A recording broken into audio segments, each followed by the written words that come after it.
ধনী হতে আল্লাহ পাক নিষেধ করেন নাই, ধনী হতে আল্লাহ নিষেধ করেন নাই, ব্যবসা করতে নিষেধ করেন নাই, ধন সম্পদ আল্লাহ পাক অর্জন করতেও নিষেধ করেন নাই, কিন্তু দুনিয়ার পূজা করতে আল্লাহ নিষেধ করেছেন, দুনিয়ার মোহে ডুবে যেতে আল্লাহ নিষেধ করেছেন।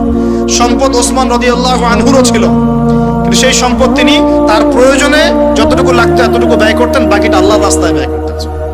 ওসমান রাদিয়াল্লাহু আনহুর মতো ধনী হতে কোনো সমস্যা আছে? আপত্তি আছে? একটা আমল তার জীবনী থেকে পাওয়া যায়, এটা পড়ে আমার কাছে এত নিজেকে এত ছোট মনে হচ্ছে, কাশ যদি এই আমলটা আমি করতে পারতাম। বলে দেব, চেষ্টা করছি যে করার, আপনারা করার চেষ্টা করুন। উসমান রাদিয়াল্লাহু আনহু ধনী ছিলেন কিনা? নবীর কাছে গিয়ে বলছেন যে আমার ধন সম্পদ খুব বেশি বাড়ছে, ইয়া রাসূলুল্লাহ আপনি সম্পদ একটু কমানোর দোয়া করেন তো আমার জন্য। চিন্তা করা যায় মানুষ এমন দোয়া কেউ করবে এই যুগে? আচ্ছা, নবী সাল্লাল্লাহু আলাইহি ওয়াসাল্লাম বললেন তুমি উটের পিঠে, গাধার পিঠে খাওয়া দাওয়া করো, ঠিক আছে? খাওয়া দাওয়া করো। তো তিনি খাওয়া দাওয়া করেন। এখন কয়দিন পরে, কয়দিন বলতে কতদিন আল্লাহ ভালো জানেন, তিনি এসে বলছেন ইয়া রাসূলুল্লাহ আমার তো সম্পদ আরো আগের চেয়ে বাড়তেছে, দেখি আপনি কি দোয়া করলেন? সম্পদ আরো বাড়া শুরু করেছে। তখন তিনি বলছেন যে তুমি যখন খাও তখন তোমার হাত থেকে যদি খাবার পড়ে যায় তুমি কি করো? তিনি বলেছেন আমি আমার হাত থেকে খাবার যদি পড়ে যায়, একটা দানাও যদি পড়ে যায়, আমি উটের পিঠ থেকে নেমে সেই খাবারটাকে তুলে পরিষ্কার করে তারপর খাই। উসমান রাদিয়াল্লাহু আনহু এত ধনী মানুষ, তিনি প্রতি বেলায় 100 মানুষকে খাওয়াতে পারেন, কোনো সমস্যা নেই। তিনি একাই তাবুকের যুদ্ধে 30,000 সৈন্যের দায়িত্ব নিয়েছেন। 30,000 সৈন্য 3 মাস যাবে, যাত্রা বিরতি করবে, খাবে দাবে, তাদের ঘোড়া অস্ত্রশস্ত্র সব দায়িত্ব একজন ব্যক্তি বহন করেছেন, ওসমান রাদিয়াল্লাহু আনহু। কত বড় ধনী আপনি চিন্তা করেন। ওনার মতো ধনী কোন পররাষ্ট্রমন্ত্রীও নাই পৃথিবীতে, এখন কোন বিশ্ব নেতাও নাই ওনার মতো ধনী, এখন কেউই নাই। আর উনি কিন্তু তার এই ধন সম্পদ সুদের মধ্য দিয়ে অর্জন করেন নাই, তার ধন সম্পদ দুর্নীতির মধ্য দিয়ে অর্জন করেন নাই, তার ধন সম্পদ তিনি কিন্তু এই যে অন্যের সম্পদ অন্যায়ভাবে দখল করে অর্জন করেন নাই। তিনি সম্পদ অর্জন করেছেন বৈধ পন্থায়, হালাল ব্যবসা করেছেন। ব্যবসা করেছেন নাকি না? এই যে আমল, তো নবীজি বলছেন যে তোমার আমল যদি এমনই হয় তাহলে তোমাকে আল্লাহ পাক সম্পদ দিবে না, কাকে সম্পদ দিবে? তুমি আল্লাহ পাকের যে সম্পদ, রিজিকের যে শুকরিয়া আদায় করো, কৃতজ্ঞতা প্রকাশ করো যে আল্লাহ আমাকে ভালোবেসে রিজিকটা দিয়েছেন, আমার হাত থেকে পড়ে গেছে, আমি তুলে খাই।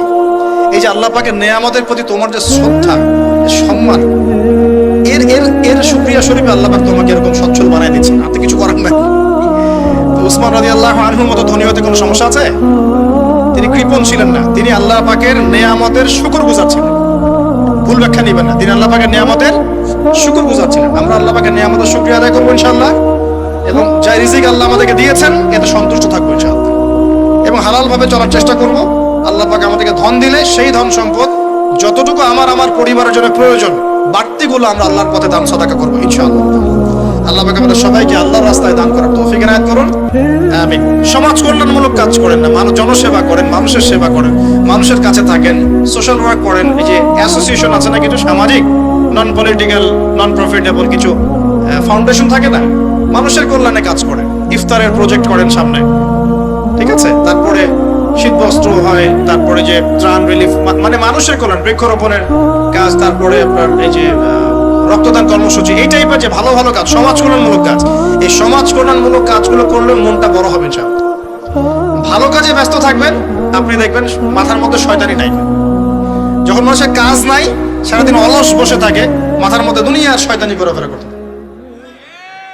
আল্লাহ পাক আমাদের সবাইকে ভালো কাজের সাথে থাকার তৌফিক দান, এবং ভালো কাজে একে অপরকে সহযোগিতা করার তৌফিক দান। নিজেকে ভালো কাজে ব্যস্ত রাখেন। দান সদকা করলে কখনো টাকা কমে যায় না, মনে রাখবেন। দান করলে কোনোদিনও টাকা কমে যায় না। আপনার দানের টাকা ঘুরে ফিরে আপনার কাছে আসবে, বুঝতে পারছেন না? আপনার দানের টাকা ঘুরে আল্লাহ আপনার কাছে ফিরাই দিবে। কিভাবে ফিরাবেন সেটা আল্লাহর দায়িত্ব। আমি কি বুঝাবো কিভাবে ফিরাবেন? বুঝবেন তো, বোঝার চেষ্টা করবেন। অর্থনীতি কিন্তু কঠিন, সহজ করে বোঝানোও কঠিন, সবাই সহজ করে বোঝাতেও পারবে না। আমি একটা পয়েন্ট খালি বুঝাই আপনাদেরকে, বোঝেন চেষ্টা করেন। মনে করেন আপনাদেরকে অর্থনীতি বুঝাই, এগুলো আমাদের সাবজেক্ট ছিল, আর তখন আমরা আসলে অর্থনীতি কিছুই বুঝতাম না। তারপরে যখন কোরআন হাদিস পড়া শুরু করলাম তখন দেখলাম যে ও আচ্ছা, ব্যাপার তো খুব সহজ। সহজ জিনিসটাকে এত কঠিন করা হয় কেন? দেখেন কিরকম, মনে করেন একটা বাজার, আপনাদের এখানে বাজার আছে কি? আচ্ছা, এই বাজারের মধ্যে ধরেন 100 ব্যবসায়ী আছে, আর ব্যবসায়ীরা ব্যবসা করে। আল্লাহ পাক ব্যবসা হালাল করেছেন না হারাম করেছেন? হালাল ব্যবসা। ব্যবসায় একটা 10 টাকার পণ্য আপনি চাইলে 30 টাকা, 40 টাকা, 50 টাকা, 100 টাকা বিক্রি করতে পারবেন কি না? পারবেন। মার্কেটের একটা ফিক্সড প্রাইস থাকে, মার্কেট প্রাইস, এটাকে বলে মার্কেট প্রাইস। একটা দাম নির্ধারণ করা হয় যে আমরা এই দামে সব সেল করবো, তাই না? আচ্ছা, ব্যবসায়ীরা ব্যবসা করছে, ব্যবসায় লাভও আছে, লসও আছে, ঝুঁকিও আছে, লাভও হতে পারে, লসও হতে পারে। এখন ব্যবসা করার সময় দেখা গেল যে এক ভাই লাভ করলো আর এক ভাই লস করলো, এমনটা হয় কিনা? আল্লাহ পাক এখানে কি করেন জানেন? এই বাজারের মধ্যে যে সম্পদগুলো আছে, অর্থ সম্পদ, আপনারা যেটা কারেন্সি বলেন, এগুলো আল্লাহ রাব্বুল আলামিন হাত থেকে হাতে ঘোরাতে থাকেন। আজকে আপনার হাতে, কালকে তার হাতে, কালকে তার হাতে, পরশু আরেক ভাইয়ের হাতে। এই সম্পদ বাজারের মধ্যে ঘুরতে থাকে। বাজারটা হতে পারে সমাজ, হতে পারে রাষ্ট্র, হতে পারে বিশ্ব। ভালো করে বোঝেন, ছোট পরিসরে হতে পারে সমাজ, হতে পারে রাষ্ট্র বা বিশ্ব। আল্লাহ পাক সম্পদটা সার্কুলেট করেন, ঘুরতে থাকে। আজকে তার হাতে, কালকে তার হাতে, কালকে তার হাতে, এভাবে সম্পদ ঘুরতে থাকে। লাভ লসের রিস্ক আছে, কেউ লাভ করে, কেউ লস করে। এভাবে সম্পদ সার্কুলেট হতে হতে হতে আল্লাহ পাক যাকে ইচ্ছা ধনী বানান, যাকে ইচ্ছা গরিব বানান। কথা বুঝতে পারছেন? এটা হলো এই জায়গায় রিজিকটা নিয়ন্ত্রণ করেন সরাসরি আল্লাহ পাক। আল্লাহ পাক কারো সম্পদ নেন, কারোকে দেন, কারো কাছ থেকে নেন, কারোকে দেন, কারো কাছ থেকে নেন, কাউকে দেন। এভাবে সম্পদ ঘুরতে থাকে। আর যদি দেখা যায় সম্পদ মানে চাহিদার চেয়ে কম হচ্ছে, আল্লাহ পাক সম্পদ উৎপন্ন করে দেন। জমিন থেকে উৎপন্ন করেন, আসমান থেকে উৎপন্ন করেন। আমি মানে বুঝাতে পারছেন? এরপরও যদি দেখা যায় যে সমাজে সংকট হলো, অন্য সমাজ থেকে আমদানি করতে হয়। যদি একটা রাষ্ট্রে সংকট হয়েছে, অন্য রাষ্ট্র থেকে আমদানি করতে হয়। এভাবে একটা সিস্টেম চলে, ইসলামিক সিস্টেম। এখানে ব্যবসা হচ্ছে মূল। এখানে দায়িত্ব আল্লাহ নিয়ে নেন, কাউকে ধনী করবেন, কাউকে গরিব করবেন। সম্পদ ঘুরতে থাকবে, ঘুরতে থাকবে। এভাবে আল্লাহ পাক আপনার এই যে ধনী ব্যক্তি, মনে করেন যে সম্পদ এখানে লাভ করেছে, এই ব্যক্তির উপর আবার যাকাত ফরজ আছে। কি আছে? যাকাত ফরজ আছে। এখন এই যখন ধনী হবে, হিসাব পরিমাণ সম্পদ আসবে, তখন এই যাকাত দেবে গরিবকে। তখন যার হাত থেকে সম্পদ চলে আসছে, ওর কাছে আবার সম্পদ ফিরে যাবে। বুঝতে পারলেন কি কিভাবে সম্পদ আল্লাহ পাক ঘোরান? এর যাকাত ছাড়াও আছে সাদাকা। সাদাকা ছাড়া সাদাকাতুল ফিতর আছে, অনুদান আছে, এবং নরমালি আল্লাহ পাক কিন্তু সদকা করতে উৎসাহিত করেন। এভাবে একটা ইকোনমিক সিস্টেম চলতে থাকে, ছোট বা বড় পরিসরে। এভাবেই মদিনা টিকে ছিল, এভাবেই মদিনার ইকোনমিক সিস্টেম চলতো নবী সাল্লাল্লাহু আলাইহি ওয়াসাল্লামের যুগে। তো সেখানে আরো একটা বিষয় এক্সট্রা ছিল, যেটা এখন নাই। সেটা ছিল গনিমত। সেটা কি? রাসূল সাল্লাল্লাহু আলাইহি ওয়াসাল্লাম সাহাবীরা বিভিন্ন যুদ্ধ এবং জিহাদ করতেন কিনা? না, তারা তো এগুলো করতেন না। ঘর মসজিদে বসে খালি সুবহানাল্লাহ পড়তেন। হ্যাঁ নাকি? বদর উহুদ তো হয়নি ইসলামে, হয়েছে? বদর উহুদ বলে কোনো যুদ্ধ হয়েছে নাকি? এগুলো বললে তো দেখা যাবে বাপরে বাপ, অবস্থা খারাপ। হ্যাঁ, জিহাদি বয়ান শুরু করে দিয়েছে। যখনই মুসলিমরা যুদ্ধে গিয়েছে এবং জয় করেছে, তখন বিপুল গনিমতের সম্পদ লাভ করেছে। বুঝতে পারছি? গনিমত মানে ওই যে যাদের সাথে যুদ্ধ হচ্ছে, ওদের সব সম্পত্তি মুসলিমরা তখন পেয়ে যায়, কারণ ওগুলো ছেড়ে ওরা পালিয়ে যায়। এটা এর মধ্য দিয়ে মুসলিমরা ব্যাপক সচ্ছলতার মুখ দেখেছিল। খায়বারের যুদ্ধ জয়ের মধ্য দিয়ে মুসলিমরা প্রায় 1/3 সম্পদ পেয়েছিল আরবের মধ্যে। জাজিরাতুল আরবের 1/3 সম্পদ শুধু খায়বার যুদ্ধ জয়ের মধ্য দিয়ে লাভ করা হয়েছে।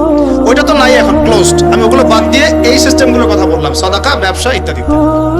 তার মানে ইসলামিক ইকোনমিক সিস্টেমের মধ্যে আল্লাহ পাক সম্পত্তি নিয়ন্ত্রণ করছেন এবং কাউকে ধনী বানাচ্ছেন, কাউকে গরিব করছেন।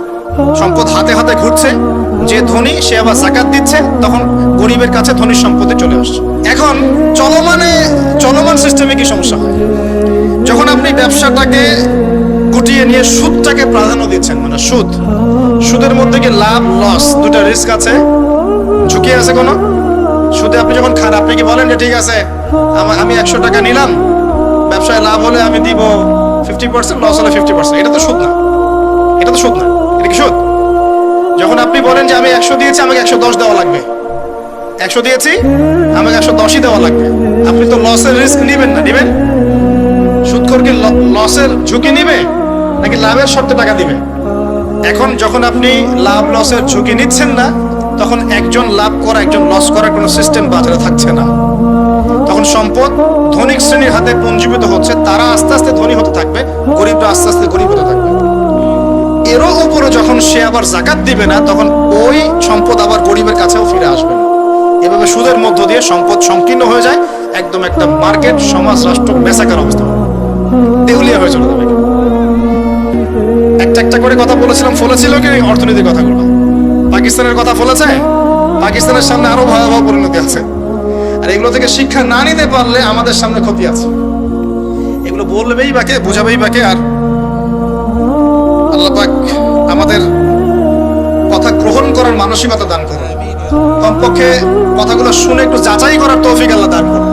যাচাই করার পর যদি দেখা যায় যে হ্যাঁ ঠিকই বলেছে ছেলেটা, বা কম কিছুটা হলেও ঠিক বলেছে, ওইটুকু অন্তত গ্রহণ করার তৌফিক আল্লাহ দান করুন। একবারে যদি নেগলেক্ট করে না, দূর এইসব কথা শোনারই দরকার নাই, তাহলে তার কিছু হইল না। সমস্যা নাই, আমাদের কাজ কি? ফাযাক্কির ইন্নামা আনতা মুযাক্কির। আল্লাহ পাক আল্লাহর দ্বীনের দায়ীদের দায়িত্ব দিয়েছে, তোমরা উপদেশ দিবে, তোমরা শুধু উপদেশ দাতা। লাস্তা আলাইহিম বিমুসাইতির, কারো প্রতি তোমরা দারোগা নাও, চাপ দিয়ে মানাতে হবে, এই দায়িত্ব তোমাকে দেওয়া হয়। জাস্ট বলে দিয়ে চলে আসে সামনে। ফাযাক্কির ইন্নাফাআতিয যিকরা, তুমি উপদেশ দিবে হে নবী। সায়াযাক্কারু মান ইয়াখশা, যে উপদেশ গ্রহণ করবে সে শীঘ্রই গ্রহণ করবে, যে আল্লাহকে ভয় করে সে শীঘ্রই উপদেশ গ্রহণ করবে ইনশাআল্লাহ। প্রিয় ভাইরা, তো এখনকার চলমান বিশ্বের ইকোনমিটা হচ্ছে সুদ ভিত্তিক। এই কারণেই ইকোনমিক সমস্যাগুলো, মন্দাগুলো, স্যাংশনগুলো, করাপশনগুলো, এগুলো সুযোগ থেকে যায়। আদারওয়াইজ ইসলামিক ইকোনমিক সিস্টেম পরিপূর্ণরূপে থাকলে এই সমস্যাগুলো হতো। রমজান মাসে ওয়াদা নাম্বার 5, কয়টা ওয়াদা করছেন এই পর্যন্ত ভাই? 4টা। ওয়াদা নাম্বার 5 হচ্ছে রমজান মাসে যার যার যাকাত ফরজ হয়, যাকাত অবশ্যই যাকাত আদায় করে দিবেন ইনশাআল্লাহ। করবেন কি না? আপনারা কি মনে করেন যে নামাজই খালি ফরজ, যাকাত ফরজ না? যাকাত ফরজ না? যে কেউ যদি মনে করে নামাজ ফরজ, যাকাত ফরজ না, সে ব্যক্তি কাফের। হ্যাঁ, আমার ফতোয়া না, যে কোনো আলেমকে জিজ্ঞাসা করেন না, যে কোনো মাযহাবের আলেমকে জিজ্ঞাসা করেন, যে কোনো মাযহাবে। মান ফাররাকা বাইনাস সালাতি ওয়াজ যাকাত, যে ব্যক্তি সালাত এবং যাকাতের মধ্যে পার্থক্য করে, সে ব্যক্তি মুসলিম মিল্লাত থেকে খারিজ হয়ে যাবে। আবু বকর সিদ্দিক রাদিয়াল্লাহু আনহুর যুগে কিছু মানুষ যাকাত দিত না, দিতে চায় নাই। আবু বকর সিদ্দিকের মতো নরম মানুষ না, নরম মানুষ নামাজে দাঁড়ালেই ঝরঝর করে কান্না শুরু করেন, নরম মনের মানুষ, তিনি যাকাত অস্বীকারীদের বিরুদ্ধে যুদ্ধ করলেন। ইতিহাস পড়ে দেখেন। তারপরে তারা ভয়ে যাকাত দেওয়া শুরু করলেন। একজনের বিরুদ্ধে অ্যাকশন নেওয়া হয়েছে, বাকিরা ভয়ে যাকাত দেওয়া শুরু করেছে। রাষ্ট্রীয় কোষাগার সমৃদ্ধ হলো। মুসলিমরা কি ওই সময় সুদের মধ্য দিয়ে রাষ্ট্রীয় কোষাগার বৃদ্ধি করত? যাকাত ছিল, গনিমত ছিল, সাদাকা ছিল, ব্যবসা ছিল, কৃষি ছিল, এইগুলোর মধ্য দিয়ে তারা সমৃদ্ধ হতো। আর এই সমৃদ্ধি দিয়ে আমরা প্রায় 1200 বছর বিশ্ব শাসন করেছি। কত বছর? 1200 বছর আমরা বিশ্ব শাসন করেছি। আর এখন আমাদেরকে চাইতে হয়, লোন দেন, এই করেন, সেই করেন। আমাদেরকে নিচের হাত হইতে হয়েছে, নিচের হাত। কি লজ্জা আমাদেরকে নিচের হাত হতে হয়েছে, ওরা এখন উপরের হাত। ওরা আমাদেরকে এখন অনুদান দেয়, আবার সুদের শর্ত দিয়ে দিবে। তারপর তো IMF বুঝবেন না, ওইটাতে আমি যাচ্ছি না। এমন কিছু শর্ত দিবে যেটা রাষ্ট্রের গলার দড়ি চিপে রেখে দিবে। এটা যারা এখানে বিজ্ঞ ব্যক্তিত্বরা আছেন তারা বুঝবেন আমার কথা। গলার মধ্যে দড়ি দিয়ে ফাঁস লাগিয়ে রেখে দিবে, এর নাম লোন দেওয়া। গলায় দড়ি দিয়ে ফাঁস ধরে রেখে দিবে, এর নাম লোন দেওয়া। দিবি না মানে টান দিয়ে নিয়ে নিবে। তারপর শ্রীলঙ্কা বানায় রেখে দিবে। শ্রীলঙ্কা এমনি হয়েছে নাকি? ওর গলায় আগে রশি পরাইছে, নে তুই নে, এগুলো সব নে। রশি আস্তে আস্তে টান দিছে দিয়ে এক পর্যায়ে যখন দেখছে এ তো আর আমার কিছু শোধ করতে পারবে না, টান দিয়ে সব নিয়ে ঢুকতে দেউলিয়া শেষ নাই। শিক্ষা বিশ্ব বুঝতে হবে, কোরআন সুন্নাহ আল্লাহ পাক শুধু এই যে ঝাড়ফুঁক করার জন্য আর তাবিজ করার জন্য, হ্যাঁ, শুধু বরকত নেওয়ার জন্যই নাজিল করেন নাই। কোরআন এবং সুন্নাহ আল্লাহ পাক নাজিল করেছেন যাতে কোরআন সুন্নাহ দিয়ে আমরা চলমান সমাজের, বিশ্বের সমস্ত সমস্যাগুলোর সমাধান খুঁজে বের করতে হবে। না কি মনে হয় আপনাদের? এই জন্য আল্লাহ নাজিল করেন নাই। আমি একটা আয়াত বলি তাহলে বুঝবেন। আল্লাহ বলছেন সূরা নাহল আয়াত নাম্বার 89, সূরা নাহল আয়াত নাম্বার 89 আল্লাহ পাক বলছেন বিসমিল্লাহির রহমানির রহিম, ওয়া নাযালনা আলাইকাল কিতাব, হে নবী আমি আপনার প্রতি এমন একটা কিতাব নাজিল করে দিয়েছি, মানে কোরআন, তিবিয়ানান লিকুল্লি শাই, যে কিতাব প্রতিটা বিষয়কে ব্যাখ্যা করবে ইনশাআল্লাহ। ব্যাখ্যা করে কিনা? কোরআন প্রতিটা বিষয়কে ব্যাখ্যা করে কিনা? ওয়া হুদান, এবং কোরআন হবে আমাদের জন্য হেদায়েত, মানে পথ নির্দেশ, গাইডেন্স। ওয়া রাহমাতান, এবং আল্লাহর পক্ষ থেকে রহমত, দয়া। ওয়া বুশরা লিল মুসলিমিন, আর মুসলমান জাতির জন্য এই কোরআন হচ্ছে সুসংবাদ। সুবহানাল্লাহ। এই কোরআন যদি পড়ি না, বুঝি না, আমল করি না, তাহলে এর সমাধান কেমন করে বের করবো? আল্লাহ পাক আমাদেরকে এমন ওলামায়ে কেরাম দান করুন, এমন প্রজন্ম দান করুন, এমন যুব সমাজ দান করুন, এমন নেতৃত্ব দান করুন, যারা কোরআন এবং সুন্নাহর জ্ঞান দিয়ে পুরো বিশ্বটাকে শাসন করতে পারবে ইনশাআল্লাহ। আল্লাহ পাক, আমি দোয়া করি আল্লাহ পাক আমাদের ঊর্ধ্বতন কর্তৃপক্ষ সহ সবাইকে এমন হেদায়েত দান করুন, যে হেদায়েতের আলোকে তারা কোরআন সুন্নাহর কাছে এমন ভাবে আত্মসমর্পণ করবে যে ওই হেদায়েতের আলো নিয়ে, ওই আলোর মশাল নিয়ে ইনশাআল্লাহ বিশ্বটা জয় করবে ইনশাআল্লাহ। এমন প্রজন্ম আসবে ইনশাআল্লাহ, যদি এই এস্টিমেশন গুলা, প্রেডিকশন গুলা ফলে, এরকম প্রজন্ম যে আসবে এটাও একদিন ফলবে ইনশাআল্লাহ। তাহলে আমরা নিয়াত করতে পারি কি, 7 নাম্বার ওয়াদা করতে পারি যে আমরা সবাই কোরআন এবং সুন্নাহর ইলমটা অর্জন করব ইনশাআল্লাহ। কমপক্ষে বেসিক কিছু জ্ঞান অর্জন করব ইনশাআল্লাহ। আমি বলছি না যে সবাইকে মুফতি হওয়া লাগবে, সবাইকে দায়ী হতে হবে, সবাইকে একদম মুফাসসির হতে হবে, এটা জরুরি না, এটা মানুষ পারবেও না। কিন্তু কমপক্ষে ইসলামের বেসিক জিনিসগুলো কি আমরা শিখতে পারি না ভাই? শেখার জন্য কি খুব কষ্ট করতে হবে? আল্লাহ পাক আমাদের সবাইকে খাস নিয়াত করার তৌফিক দান করুন, খালেস নিয়াত করার তৌফিক দান করুন। দ্বীনের জ্ঞান অর্জন আল্লাহ পাক ফরজ করেছেন ভাই।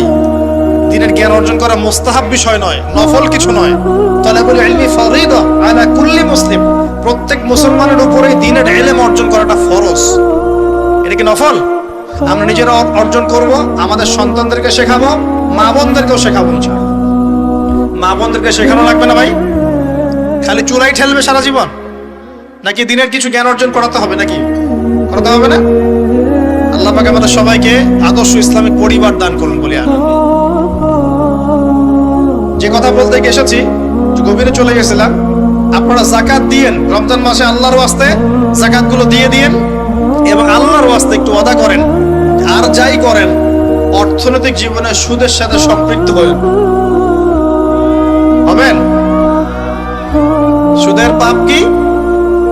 নিজের মায়ের সাথে জেনা করা। এই হাদিস কেউ শোনায় নাই ভাই? সুদের পাপের 70টা বা 73টা শাখা আছে। তার সবচেয়ে উঁচুটা আমি বলেছি কোরআন থেকে, আল্লাহ এবং তার রাসূলের সাথে যুদ্ধ করা। সবচেয়ে নিচের পাপটা কি জানেন? সবচেয়ে নিচের পাপ হচ্ছে নিজের মাকে বিয়ে করা। নাউযুবিল্লাহ। নিজের মাকে কেউ বিয়ে করে? এর চাইতেও জঘন্য কাজ হলো সুদ খাওয়া, কারণ সুদের মধ্য দিয়ে মানুষের রক্তকে চুষে খাওয়া হয়। আর মেরাজের রাতে যখন নবী সাল্লাল্লাহু আলাইহি ওয়াসাল্লাম, যে মেরাজের কথা বলছিলাম, তিনি আল্লাহর সাথে সাক্ষাৎ করতে গিয়েছিলেন, তখন জাহান্নামের অনেক আযাব তিনি দেখেছেন। আর কিছু প্রশ্ন করতে পারে মানুষ যে জাহান্নাম কি তাহলে আগে তৈরি হয়ে আছে, আযাব কি এই সেই? এগুলো অ্যানসার দেওয়ার জন্য আরেকটা লেকচার লাগবে। মনে রাখবেন, সময় এর নিয়ন্ত্রণ আল্লাহর হাতে। আমাদের কাছে অতীত, বর্তমান, ভবিষ্যৎ এই বিষয়গুলো আছে, আমাদের টাইম ফ্রেমের মধ্যে এটা আছে। আল্লাহ পাকের কাছে এইভাবে সময় না যে অতীত একটা, এটা বর্তমান, এটা ভবিষ্যৎ। সবকিছু আল্লাহর সামনে, সবকিছু।